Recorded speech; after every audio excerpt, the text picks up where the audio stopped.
अनुपम जी, इस लड़ाई को हम लोग तो बाहर से देख रहे हैं, ये लड़ रहे हैं रोज। अनुपम जी युवा हल्ला बोल के भाई राष्ट्रीय अध्यक्ष युवा आंदोलन चला रहे हैं और अपनी तरह का अकेला आंदोलन है जो रोजगार के अवसर, जो फेयर सिलेक्शन ऑफ जॉब, मतलब ये सारी बातें करता है। एक तो अनुपम जी स्वागत है, और उस आपसे कुछ प्रश्न मेरा पैनल भी आपसे करेगा क्योंकि हम लोगों को कुछ समझने की दृष्टि से आप। तो एक तो अनुपम जी ये बताइए कि कल जो ये राहुल गांधी ने ये जो युवा न्याय गारंटी कही है, इसको शायद कुछ लोग कह रहे हैं कि ये चुनावी वो है, कुछ लोग कह रहे हैं कि गारंटी है, इससे गेम चेंजर है। लेकिन कम से कम कुछ बातों को तो टच किया है इस देश के किसी भी पॉलिटिकल पार्टी ने। पेपर लीक से मुक्ति की बात कर रहे हैं। पेपर लीक आपका उत्तर प्रदेश में बुरी हालत है, 6-6 7-7 साल हो जा रहे हैं, पेपर लीक है, लोग कोर्ट कचहरी घूम रहे हैं। मेरे घर के भतीजे भतीजियां भांजे वो कहाँ कहाँ मारे मारे घूम रहे हैं, घर में बैठना मुश्किल है, नौकरी है नहीं। मैं ओवरऑल एक आपसे जरा समझना चाहूंगा कि कोई पॉलिटिकल पार्टी कितना करेगी कितना नहीं करेगी ये तो सेकंड बात है, कम से कम इसको एड्रेस कर रही है। तो एक आप जो बात को विमर्श में लाने के लिए इतने साल की लड़ाई लड़ रहे हैं, तो आपको कहीं लगता है कि कम से कम बात मुद्दा तो आया, अब उसके बाद वो हो जाएगा? और इसको आप कैसे देख रहे हैं युवा न्याय गारंटी को, अनुपम जी? जी आनंद जी, देखिए ये लोकसभा चुनाव के संदर्भ में ये बातें कही गई है तो जाहिर सी बात है इसको चुनावी वादा कहा जाएगा। और चुनावी वादा खुद में वादे के फेल होने की गारंटी नहीं है। चुनावी वादे पूरे भी होते हैं और चुनावी वादे फेल भी होते हैं। तो ठीक है, चुनाव के दौरान किया गया वादा है, चुनावी वादा है। और चुनाव के समय हम एक्सपेक्ट ही क्या करते हैं किसी भी पॉलिटिकल पार्टी से? देखिए मेरा ये मानना है कि चुनाव वो अवसर होता है जब किसी सरकार के 5 साल के कामकाज की समीक्षा होनी चाहिए, उन मुद्दों पे होनी चाहिए जिन मुद्दों पे वादे करके, जिन मुद्दों पे गारंटियां देकर वो सत्ता में आए थे, या उन मुद्दों पे होना चाहिए जो आम जनजीवन को सही में प्रभावित करते हैं। तो फिर तो चुनाव के दौरान और ज्यादा महत्वपूर्ण हो जाता है कि हमको, आपको, देश के हर नागरिक को रोजगार जैसे विषय पे, महंगाई जैसे विषय पे गहन चिंतन, चर्चा, बहस, सवाल जवाब करना चाहिए। असल खेल ही आज के समय में यही है कि ये जो पूरा पॉलिटिकल बैटल ग्राउंड है, ये इन विषयों पे रहने ही नहीं दिया जा रहा है, ये कहीं और लेके चले जाते हैं।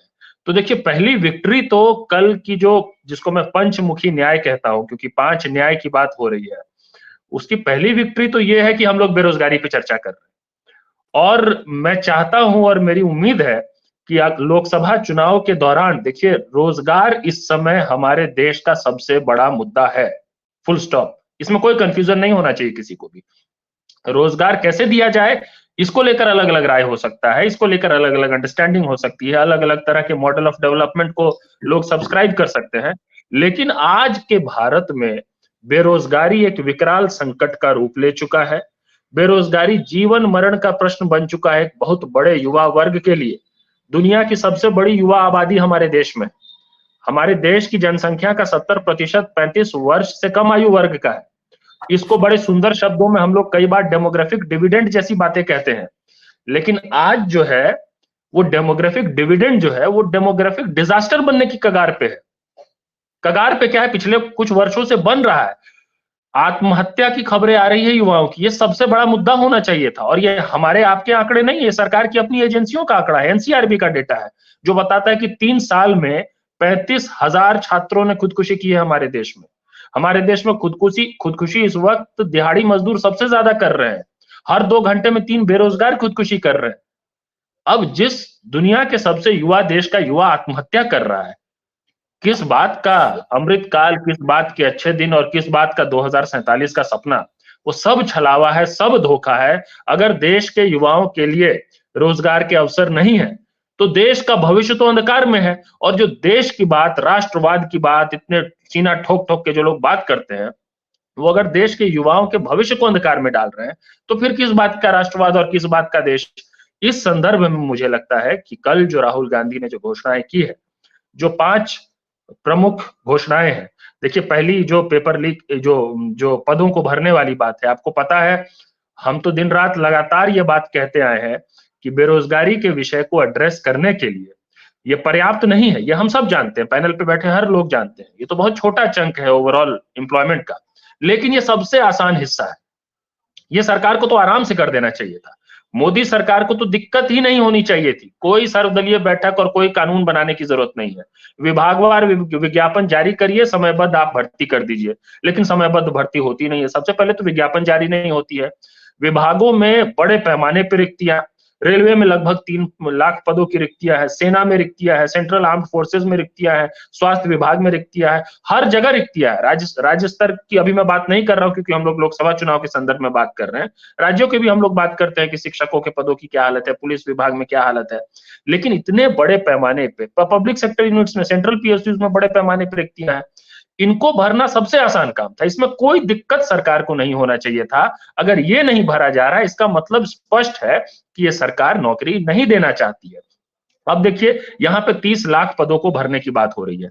इसका ध्यान रहे कि ये नई नौकरी नहीं है, ये सैंक्शनड पोस्ट्स हैं जो वेकेंट है, इस वक्त स्वीकृत पद हैं जो रिक्त पड़े हुए हैं। इनको तो मतलब ये कोई नई नौकरियां भी नहीं है, इनको सृजित करने की जरूरत नहीं है, ये तो हर हाल में भर जाना चाहिए था। और कांग्रेस ने कहा है कि 30 लाख भर दिया जाएगा, बहुत खुशी की बात है, बहुत स्वागत की बात है। अब ये जो अप्रेंटिसशिप वाली बात है कि हर ग्रेजुएट को या डिप्लोमा होल्डर्स को 25 साल से कम उम्र के जो है उनको 1 साल के लिए 1 लाख रुपए के स्टाइपेंड के साथ अप्रेंटिसशिप दी जाएगी। मुझे लगता है ये एक मायने में अगर इसको सही ढंग से लोगों तक पहुंचाया जाए, और जो पहुंचाया जाना चाहिए, ये जिम्मेदारी सिर्फ कांग्रेस की नहीं है, मुझे लगता है कि ये जिम्मेदारी आज हम सब की है कि जो सही बात है वो सही लोगों तक पहुंचे। वो ये है, ये मुझे लगता है गेम चेंजर है ये अनाउंसमेंट। देखिए, रोजगार गारंटी का जो शब्द है वो हम जैसे लोग जो आंदोलन करते हैं या जो एक्टिविस्ट हैं वो लोग दिन भर 20 बार इस्तेमाल करते हैं, लेकिन हमें पता है कि जो सरकार चलाते हैं उनके लिए रोजगार का अधिकार देना, रोजगार की गारंटी देना आसान बात नहीं है। लेकिन ये जो अनाउंसमेंट है ये एक मायने में संपूर्ण रोजगार गारंटी की दिशा में एक बहुत अहम कदम है। ये एक तरह की रोजगार गारंटी है, सस्टेन्ड रोजगार गारंटी नहीं है, 1 साल के लिए है।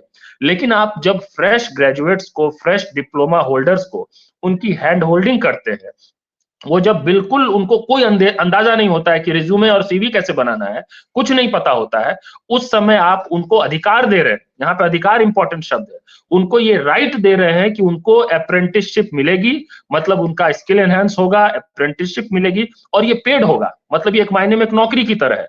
तो ये पहली नौकरी पक्की का जो एक वादा अभी कांग्रेस का हो रहा है, और जो उन्होंने कॉन्टूर्स ड्रॉ किए हैं इस अनाउंसमेंट के इर्द गिर्द, उससे ये स्पष्ट है। मैं मानता हूं कि ये पहली नौकरी पक्की है, लेकिन यही है कि ये एक सस्टेन्ड ढंग से संपूर्ण रोजगार गारंटी बनने की दिशा में ये कदम है। मैं इसको संपूर्ण रोजगार गारंटी नहीं मानता हूं, लेकिन ये रोजगार गारंटी है एक तरह की, और ये बहुत ही बड़ी बात है। ये आम तौर पे किसी भी राजनीतिक दल के लिए, किसी भी नेता के लिए आसान नहीं होता है इस तरह की बात कहना। राहुल गांधी ने ये कहा है, ये दिलेरी का काम है। इस बात को, इसके इर्द गिर्द विचार विमर्श, बहस खूब होना चाहिए।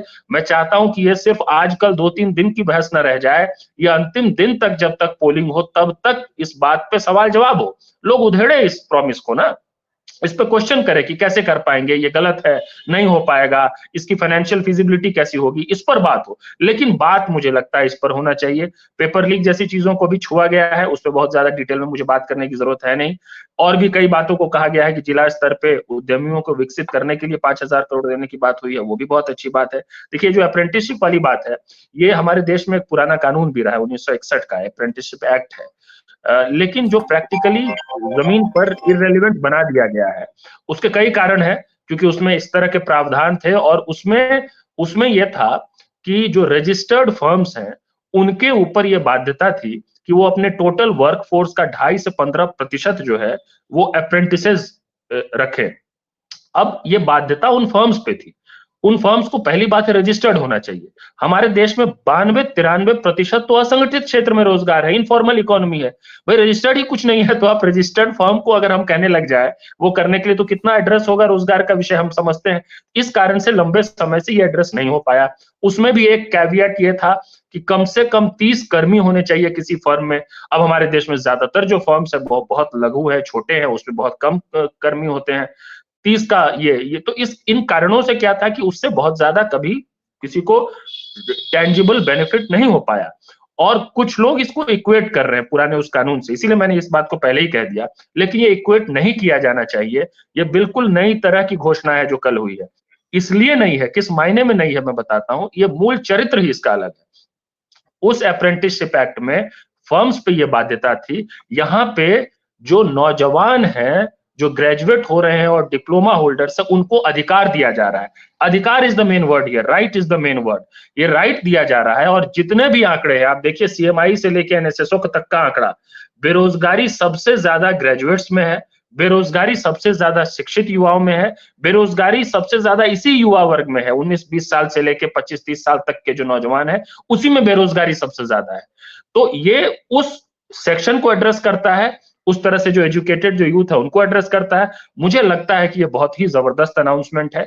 इसको कांग्रेस पार्टी को ही नहीं, हर माध्यम से हम सबको कोशिश करनी चाहिए कि इस तरह का कानून इस देश में बने, इस तरह की रोजगार गारंटी हो। और अगर ये काम हो जाता है तो आने वाले समय में हम संपूर्ण रोजगार गारंटी की दिशा में बढ़ेंगे। इस मायने में ये बड़ा कदम है। हम तो संयुक्त युवा मोर्चा के जितने भी घटक संगठन है, युवा हल्ला बोल है, आंदोलन है, हम लोग क्योंकि लंबे समय से भरोसा की बात कर रहे थे, आज भर्ती भरोसा की भले बात हो रही हो, हम लंबे समय से रोजगार गारंटी की बात कर रहे थे, आपको पता है, हम लंबे समय से पेपर लीक को कैसे एड्रेस किया जाए उसकी बात कर रहे थे।